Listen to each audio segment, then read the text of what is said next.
On January 3rd, the world changed. While you were sleeping, American Special Forces executed a high-stakes exfiltration of Nicolás Maduro. By sunrise, Donald Trump stood before the world and made a claim that should have sent every oil stock on the planet to the moon. He offered the world's largest oil reserves, 300 billion barrels, to the biggest energy titans on a silver platter. He promised to make Venezuela great again and bring gas prices down to 1990s levels. But then, something impossible happened. The CEOs didn't cheer. They didn't sign. They backed away. If you don't understand why a gift of $20 trillion in oil is being treated like a poison pill, you're missing the most dangerous economic shift in modern history. This isn't just about politics. It's about a hidden trap that could bankrupt any company or country that touches it. And if you're not prepared for what comes next, your personal finances are the collateral damage. Why are they running? Because they know the oil El Dorado is actually an industrial graveyard. Trump's plan sounds simple. Go in, fix the pipes, and pump the profit. But look at the reality.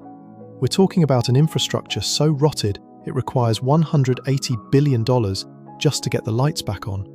That's not a business plan, that's a black hole. But here is where it gets personal for you. The global machine is already in a state of oversupply.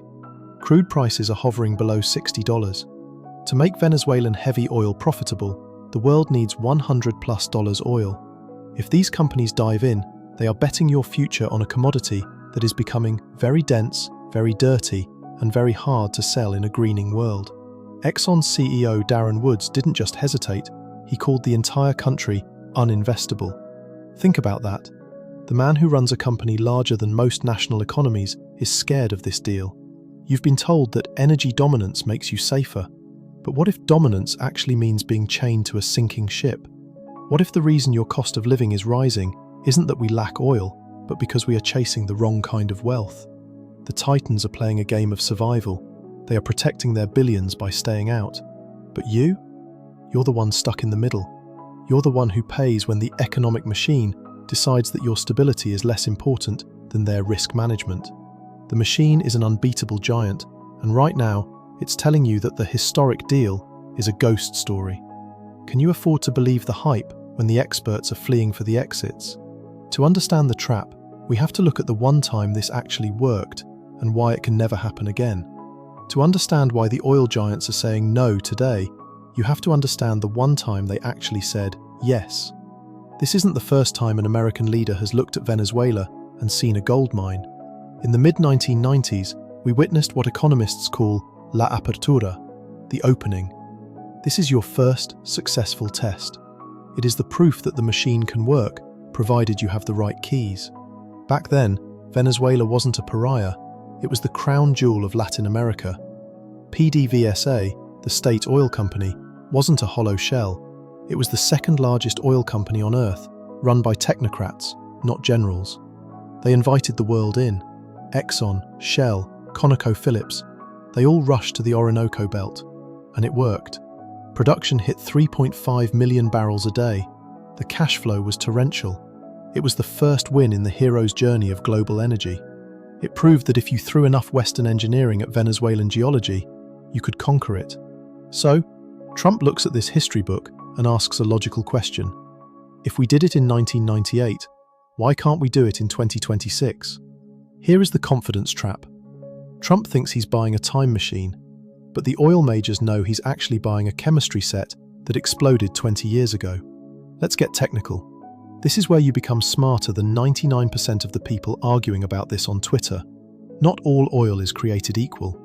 In Texas, you drill a hole and light sweet crude shoots out. It's like champagne. You put it in a pipe, send it to a refinery, and it practically turns itself into gasoline. It has an API gravity of 40. High gravity means it floats, it's light, it's valuable. Venezuela's Orinoco belt is different. It holds the largest reserves in the world, yes, but it isn't oil in the way you imagine. It is extra heavy crude, API gravity of 8. It is a geological sludge. It has the consistency of cold molasses or tar. If you drill a hole in the Orinoco, nothing shoots out. The oil is so heavy that it refuses to flow. To get it out of the ground, you have to inject steam, literally boil the earth, to melt the oil enough to pump it. But wait, the nightmare is just starting. Once you get this sludge to the surface, you can't put it in a tanker. It's a solid block at room temperature. To move it, you have to mix it with diluents, usually expensive light fuel like naphtha. You have to pay to import light fuel just to export your heavy crude. In the 1990s, the first win happened because the oil majors built upgraders. These are massive, multi-billion-dollar chemical plants right there in the jungle. They take the sludge, strip out the carbon, inject hydrogen, and turn it into synthetic crude that the rest of the world can actually use.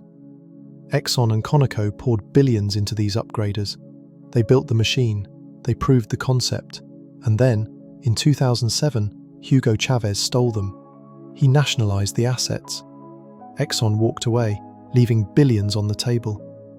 Imagine you build a house. You pour your life savings into the foundation. Then, the landlord changes the locks and tells you to get out. Would you go back 20 years later just because a new landlord invited you?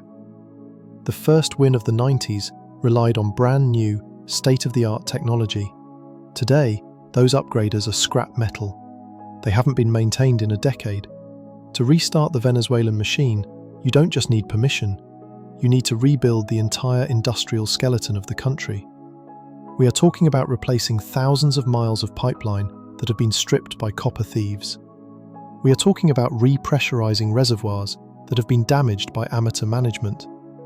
This brings us to the CAPEX wall. CAPEX stands for capital expenditure. In the Permian Basin in Texas, the cycle time, the time from spending $1 to getting a barrel, is about 6 months. You drill, you frack, you pump, you profit. It is fast money. In Venezuela, the cycle time is 5 to 7 years. If Chevron signs Trump's deal today, in 2026, they start spending. They spend billions clearing the jungle, fixing the pipes, rebuilding the upgraders. They don't see a single drop of new, meaningful profit until 2032. Who knows who the President of the United States will be in 2032? Who knows if the Venezuelan government will seize the assets again in 2030? Do you see the trap now? The first win of the 90s worked because the political risk was low and the oil demand was infinite. Today, the political risk is infinite and the oil demand is questionable. But there is a second layer to this, a layer that almost nobody discusses. It's about sulfur. Venezuelan oil is sour. That means it is full of sulfur. It smells like rotten eggs, and it eats through metal. In 2020, the International Maritime Organization, IMO, passed a rule called IMO 2020. It banned high-sulfur fuel for ships. Overnight, the biggest market for the bottom-of-the-barrel sludge disappeared. The only refineries on Earth that can process Venezuelan oil efficiently are on the US Gulf Coast. They are called complex refineries. They have cokers that can chew through the sulfur and the heavy metals. For the last 5 years, since sanctions cut off Venezuela, these US refineries retooled. They adapted. They started buying heavy oil from Canada and Mexico. They blended different grades. They moved on. The supply chain healed around the wound. The US energy system doesn't need Venezuela anymore. So when Trump offers free access, the CEO of Shell asks, access to what? Access to a product that requires $100 billion to extract. Access to a product that destroys my equipment. Access to a product that I have already replaced with Canadian crude. This is the difference between a politician and an engineer. The politician sees 300 billion barrels and sees power. The engineer sees viscosity, sulfur, and vanadium and sees bankruptcy. But let's play devil's advocate. Let's say Trump forces them. Let's say he offers tax breaks so massive that the oil companies have to go in. Let's say they ignore the rust, the sulfur, and the thieves. Even if they succeed physically, they fail financially. And this is the first successful test of your own economic literacy. The break-even price. In Saudi Arabia, you poke the ground and oil comes out at $10 per barrel. In Texas, with fracking technology, the cost is about $35 to $40 per barrel. In the deep water offshore, it's about $45.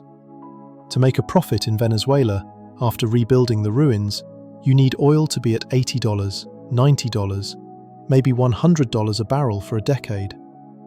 Look at the ticker at the bottom of your screen. What is oil trading at today? $68? $72? Investing in Venezuela isn't an opportunity. It is a donation. It is a charity project for a failed state disguised as an energy deal. And shareholders at Exxon and Chevron do not like charity. They have learned the lesson of the first win. They know that the 1990s were a unique alignment of stars that will likely never happen again. The golden era wasn't a promise of the future, it was a trap that lured them in once. They won't be lured in again. So, if the physical reality is impossible and the financial reality is a disaster, why did Trump make the offer? Is he stupid? No. Is he desperate? Maybe. Or is he playing a completely different game? You see, the oil executives know something else. They know that this rejecting the deal isn't the end of the story. It's the trigger for a much larger systemic shift. They aren't just looking at the oil, they are looking at who else wants it. By saying no, the West creates a vacuum, and in geopolitics, vacuums are always filled. We have established that the first win was a mirage. Now we need to understand the machine that replaces it. We need to look at the automation of global influence. Because while Exxon is walking away, another player is waiting in the wings, and they don't care about profit margins, they care about control. Take a deep breath. We are done with the chemistry lesson. Now we are going to look at the board the way a grandmaster sees it. Most people think the oil market is a supermarket. You pay cash, you get the product. But at the nation-state level, oil isn't a product. It is a currency for debt. And this is the secret that explains why the American giants are staying home, and why Trump's deal is actually a desperate attempt to stop a geopolitical landslide. While Exxon was gone, someone else moved in. For the last 5 years, Venezuela hasn't been closed for business. It has just been closed to us. Right now, as we speak, a dark fleet of ghost tankers, ships with their transponders turned off, painted over and reflagged, is moving millions of barrels of Venezuelan crude. But where is it going? It's going to China, specifically to the teapot refineries in Shandong province. These small independent refineries have been keeping the Maduro regime on life support. But they aren't paying cash. They are paying down a debt that is so massive it effectively owns the country's future. And this leads us to the first terrifying realization. Donald Trump didn't capture Venezuela. He captured a foreclosed house with a squatter inside. Imagine you buy a mansion for $1. Great deal, right? But then you find out there is a $60 billion lien on the property held by the Chinese Communist Party. Let's automate this logic. China has lent Venezuela over $60 billion through the China Development Bank. This wasn't charity, it was an oil for loans swap. Venezuela guaranteed to pay China back in oil, not dollars. This creates a systemic loop. Every barrel Venezuela pumps today already belongs to Beijing. If Chevron goes in and starts pumping, who gets the oil? Legally, China has a claim on it. Russia has a claim on it. So when Trump says, "The oil is ours," the international lawyers at Shell and BP start sweating. They know that if they touch that oil, they could be sued in an international court by Chinese state-owned enterprises. They could see their assets seized in other parts of the world. The automation of this trap is perfect. China doesn't need to send an army to Venezuela. They just need to hold the debt paper. If the US wants the oil, the US has to pay off China first. And that is the check Donald Trump refuses to write. But if you think the debt is bad, the physical trap is worse. Because there is another player who didn't just lend money, they moved into the house. Russia. While the West was sanctioning Venezuela, Russia's Rosneft was buying it. They bought ownership stakes in the most critical oil fields, Petromonagas, Petromiranda, and Boquerón. But here is the detail that the news anchors miss. Russia didn't just buy the fields to pump oil, they bought them to control the infrastructure. Modern oil fields are run by software, SCADA systems. Who installed the software running Venezuela's grid for the last 5 years? Russian contractors. If Chevron engineers walk into that control room tomorrow, they aren't just facing rust. They are facing a system that speaks Russian, a system that could be filled with digital trapdoors, malware, and kill switches. Ask yourself, would you plug your company's mainframe into a server built by your biggest enemy? This is why the CEOs are terrified. They know that taking over isn't as simple as changing the locks. It requires ripping out the entire nervous system of the country's energy grid and replacing it. That takes 5 years. And in those 5 years, what happens to the global economy? This brings us to the vacuum. If the US companies don't go in, who is left? Trump thinks his offer is a gift, but the market sees it as a poison pill. However, nature abhors a vacuum. If Exxon stays out and Trump refuses to leave, we enter a state of zombie economics. The oil stays in the ground, and this is where the systemic relief comes in. Because once you understand this, you stop worrying about gas prices next week and start worrying about the global order next decade. The oil majors have done the math. They have realized that Venezuela is a stranded asset. The world is moving toward peak oil demand around 2030. Why spend billions fighting China and Russia for heavy sludge that you might not even need in 10 years? They are betting that it is cheaper to let Venezuela rot than to try to save it. But Trump cannot accept that. Because for him, this isn't about economics. It's about the Monroe Doctrine. It's about the idea that the Western Hemisphere belongs to the United States. He is offering the oil companies a bribe. I will use the US military to secure the fields. I will wipe the debt. I will force the world to accept it. He is offering to use your tax dollars, the military budget, to de-risk the investment for Exxon. And Exxon still said no. Why? Because they know something about the automation of war that you need to know.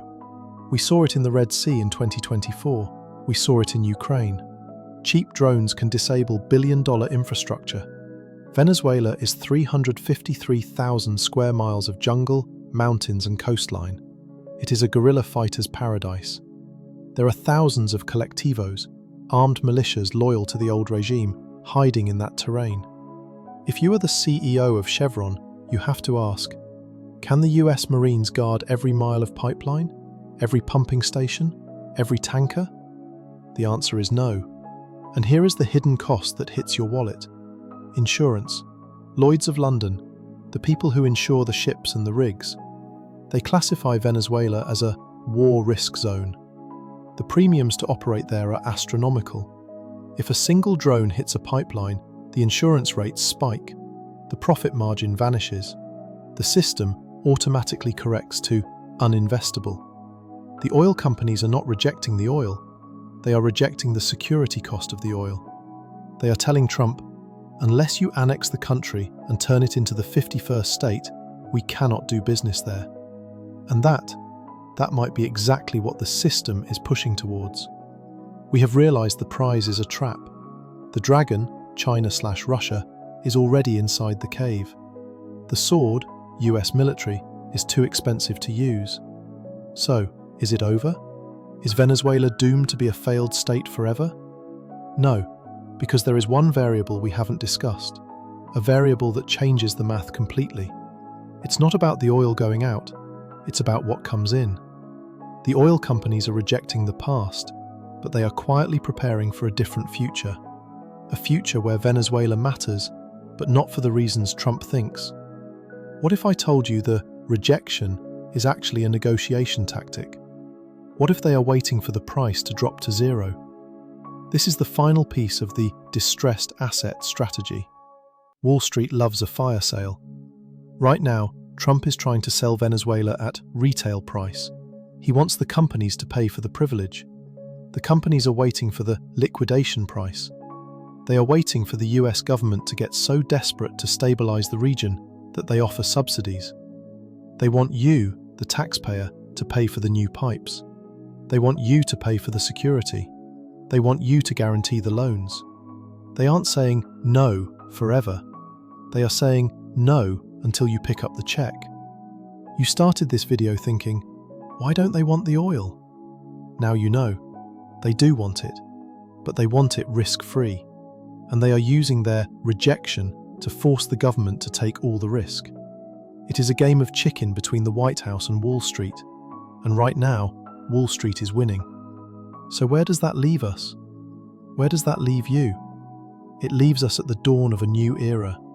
An era where Energy dominance isn't about how much oil you have, but how smart you are about using it. We have deconstructed the machine. We have seen the rust, the debt, and the trap. Now, it's time to look forward. It's time to see how you can apply this lesson to your own life. Because if the biggest companies on Earth are refusing to play a rigged game, maybe you should too. We have spent 20 minutes looking at the rust, the greed, and the chaos of the Venezuelan trap. We have seen how the smartest money on Earth, Exxon, Chevron, Shell, looked at a perfect opportunity and walked away. But why does this matter to you? You aren't an oil CEO. You aren't negotiating with the Chinese Communist Party. You're just trying to build a life. You're trying to secure your own future. The reason this story went viral, the reason you are still watching, is because Venezuela isn't just a country. It's a metaphor. We all have a Venezuela in our lives. Venezuela is that investment you're holding on to, just because you've already spent so much time on it. Venezuela is the relationship you're trying to fix that has been broken for years. Venezuela is the job you hate, but you stay because you're afraid of the switching costs. The sunk cost fallacy is the most dangerous psychological trap in the human brain. It tells you, I have already spent billions, I have to keep going. But look at what the oil giants did. They left. They wrote off billions of dollars. They accepted the loss so they could win the war. This is the first lesson. The power of your future is defined by what you are willing to walk away from today. If Exxon can walk away from 300 billion barrels of oil because the system is broken, surely you can walk away from the bad habits, the bad investments, and the bad systems that are draining your energy. But walking away is only step one. Step two is knowing where to go. The oil companies aren't just sitting on their cash, they are redeploying it. They are moving from heavy oil to energy transition. They are moving from the past to the future. Imagine a world where we stop fighting over the scraps of the 20th century. The war for Venezuelan oil is a war for the past. It is a war for a resource that requires us to boil the earth, pay off dictators, and fund shadow fleets. It is a system built on friction, conflict, and inefficiency. But there is another system emerging. We are standing on the precipice of the automation age. Just as the oil companies are automating their rigs to remove human error, we are entering an era where you can automate your wealth, your health, and your freedom. Think about it. The old world, Venezuela, requires constant maintenance. You have to watch it, guard it, and fix it every day. It is active effort for diminishing returns. The new world is about leverage. It's about building systems that work for you. I want you to close your eyes for a second. Imagine your life 5 years from now. Are you still fighting the same battles? Are you still trying to fix the same rusted pipes in your finances? Are you still waiting for a political deal, a promotion, a lucky break to save you? Or have you built your own machine? The oil majors know that complexity is the enemy of execution. That is why they rejected the deal. It was too complex. Your goal, starting today, is to simplify. To identify the sour crude in your life, the things that are toxic and high maintenance, and cut them loose. Don't accept bad oil just because it's free. Don't accept toxic relationships, toxic clients, or toxic debt just because it's easy to get. Understand the difference between capital expenditure, building the future, and operating expenditure, keeping the lights on. Spend your time building things that compound. Learn a skill that scales. Invest in assets that don't require you to be there 24/7. Don't be afraid of the void. When you walk away from the bad deal, you create a vacuum. And remember, vacuums are always filled. When you clear out the noise, you make room for the signal. When you stop chasing the ghost ships of the past, you can finally see the lighthouse of the future. The world is changing faster than at any point in history.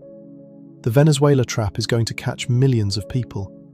Millions will cling to the old economy, the old jobs, the old way of thinking. They will wait for a politician to come save them. They will wait for the oil to flow again. But you know the truth now. You know that the oil isn't coming back, And that is the best news you could possibly hear, because it frees you. It frees you to stop playing their game and start playing yours.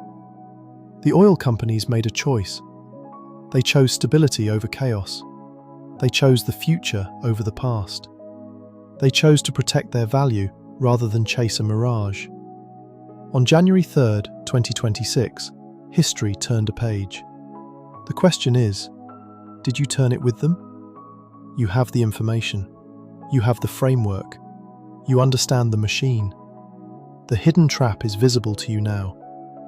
Don't be the person who buys the rust. Be the person who builds the future. Don't be Venezuela. Be the engineer. The world is yours to design. But you have to be willing to say no to the good so you can say yes to the great. That is the lesson of the oil. That is the lesson of the deal. And that is the first day of your new life.